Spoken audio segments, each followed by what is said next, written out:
नमस्कार माझ्या लाडक्या प्रेक्षकांनो, कशा आहात? माझ्या चॅनलवरती आपले स्वागत आहे. आजच्या व्हिडिओमध्ये पाहणार आहात रोजच्या जीवनातील अत्यावश्यक असे किचन टिप्स. तर चला मग व्हिडिओला सुरुवात करूया. व्हिडिओला सुरुवात करण्या अगोदर जर तुम्ही चॅनलवरती नवीन असाल तर प्लीज सबस्क्राईब करायला विसरू नका. आपली आजची पहिली टिप आहे, हात खराब न करता सुद्धा तुम्ही पीठ मळू शकता. यासाठी सोपी प्रक्रिया माहीत करून घ्या. एका प्लास्टिकच्या पिशवीत थोडं पाणी आणि थोडं पीठ घालून कणिक मळून घ्या. सुरुवातीला पीठ हे पिशवीला चिकटेल, नंतर पीठ व्यवस्थित मळून झाल्यानंतर पिशवीला चिकटणार नाही. त्यानंतर पिशवी काढून हातानं मळून कणिक एकजीव करून घ्या. पिशवी काढण्याआधी पीठ व्यवस्थित एकजीव झालेलं असलं पाहिजे याची काळजी नक्की घ्या. अर्धवट मळून झालेलं असताना पिशवी जर काढली तर हात पुन्हा खराब होतील. त्यामुळं व्यवस्थित मळल्यानंतरच पिशवी काढावी. आपली पुढची टीप आहे, पेरूमध्ये फायबर भरपूर प्रमाणात असतं, जे पचन आरोग्यासाठी आवश्यक असतं.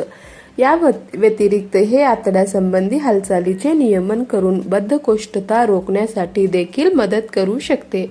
त्यामुळे पेरू खाल्ल्याने आपली पचनक्रिया छान होते. पुढची टीप आहे, व्हिटॅमिन सी मुळे आपली रोगप्रतिकारशक्ती अधिक प्रभावीपणे कार्य करते. पेरूमध्ये हे जीवनसत्व भरपूर प्रमाणात असल्यामुळे ते जलद परिणाम करणारे आणि दीर्घकालीन संरक्षण मजबूत करण्यास मदत करते. म्हणून पेरू खाल्लं की आपलं रोगप्रतिकारशक्ती वाढते.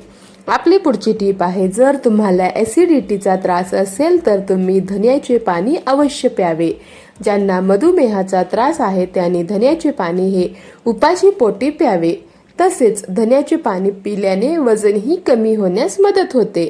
उपाशी पोटी धन्याचे पाणी पिल्याने डोळ्याचे आरोग्य पण हे नीट व्यवस्थित राहते.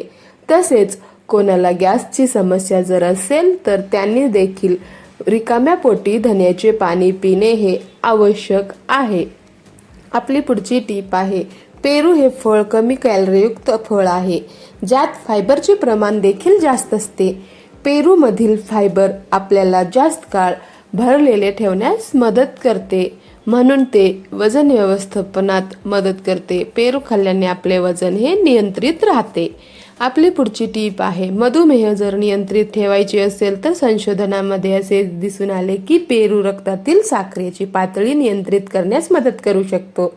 याचा ग्लायसेमिक इंडेक्स कमी असल्यामुळे पेरू खाल्ल्याने रक्तातील साखर लवकर वाढत नाही. त्यामुळे आपलं मधुमेह हे नियंत्रणात राहतो. आपली पुढची टीप आहे, भाज्या फ्रीजमध्ये ठेवताना एक कोरडा स्पंजचा तुकडा त्याबरोबर ठेवावे. त्याने 2-3 दिवसानंतर स्पंजचा तुकडा पिळून काढावे व त्यातील पाणी निघून गेल्यावर भाजीच्या बॉक्समध्ये पुन्हा ठेवावे. यामुळे भाज्यामध्ये जे काही पाणी साचून भाज्या लवकर खराब होतात ते होणार नाही.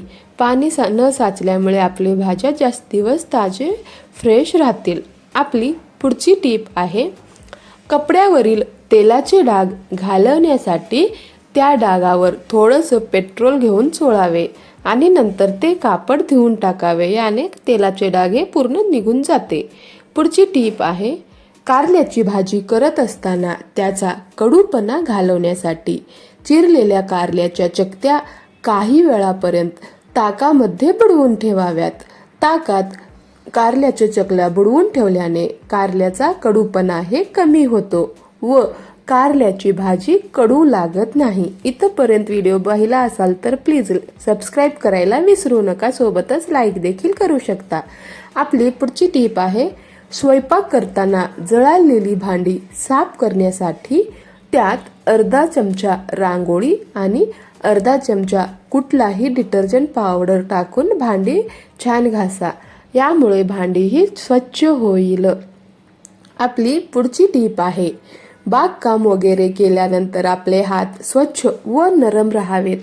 यासाठी चमच्याभर गोड्या तेलात चमच्याभर साखर मिसळून हातावर छान रगडा व नंतर पाण्याने हात धुवून टाका. त्याने आपले हात हे नरम राहतात. कितीही बागकाम केलं किंवा कुठलेही काम केलं तर आपले हात हे कडक होणार नाहीत, नरमच राहतील.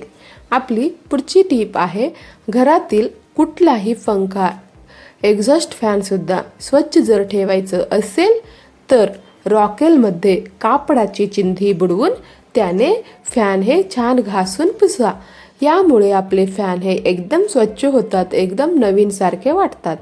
आपली पुढची टीप आहे, डोसा बनविताना डोस्याचे पीठ जर तव्याला चिकटू नये म्हणून वांग्याचा किंवा कांद्याचा तुकडा तेलात बुडवून तव्यावर चांगला फिरवावा. यामुळे डोसा हे तव्याला चिकटणार नाहीत, डोसा हे छान निघतील. आपली पुढची टीप आहे, हिवाळ्यात खोबऱ्याचे तेल जर घट्ट होत असेल तर ते तेल घट्ट होऊ नये म्हणून त्यात थोडंसं कॅस्टर ऑइलचे काही थेंब टाका आणि चांगले हलवून घ्या. यामुळे आपले तेल हे घट्ट होणार नाही, पातळच राहतील. आपली पुढची टीप आहे, पुरणाची, गुळाची किंवा सांज्याची किंवा खव्याची पोळी करताना कणकेमध्ये किंचित सोडा घालावा, जास्त नाही. यामुळे पोळ्या ह्या खूप हलक्या होतात व मऊ पण होतात. आपली पुढची टीप आहे, बेसन लाडू करताना हरभरा डाळ जर भट्टीतून भाजून नंतर डाळ दळून त्याचे लाडू करावेत. तूप कमी लागते व बेसन चटकन भाजले जाते व डाळ भाजल्यामुळे पौष्टिकपणा वाढतो. लाडू हे पचायलाही हलके होतात व चवीलाही ते लाडू खमंग लागतात. तर अशा पद्धतीने नक्की करून बघा. आपली पुढची टीप आहे, आंब्याचा रस किंवा श्रीखंड आंबट असल्यास त्यात थोडा खाण्याचा सोडा दुधात विरघळून घालावा. सर्व जे आंबटपणा आहे ते निघून जातो. आंबट पदार्थात खूप साखर घातल्यास त्याची चव हे वेगळीच लागते. आपली पुढची टीप आहे, गुलाबजाम हमखास चांगले होण्याकरिता खवा मळताना त्यात अर्धी वाटी पनीर मिसळावे. पनीरमुळे पाक हे आतपर्यंत शिरते आणि गुलाबजाम हलके होतात. आतून गुलाबजाम हे असे गाठी होत नाहीत, छान आतपर्यंत पाक हे मुरते. त्यामुळे पनीर हे नक्की टाकावे. पुढची टीप आहे, मेदू वडे करताना वड्याचे पीठ मिक्सरमधून काढताना पाणी हे बघतच टाकावे, जास्त पाणी टाकू नये.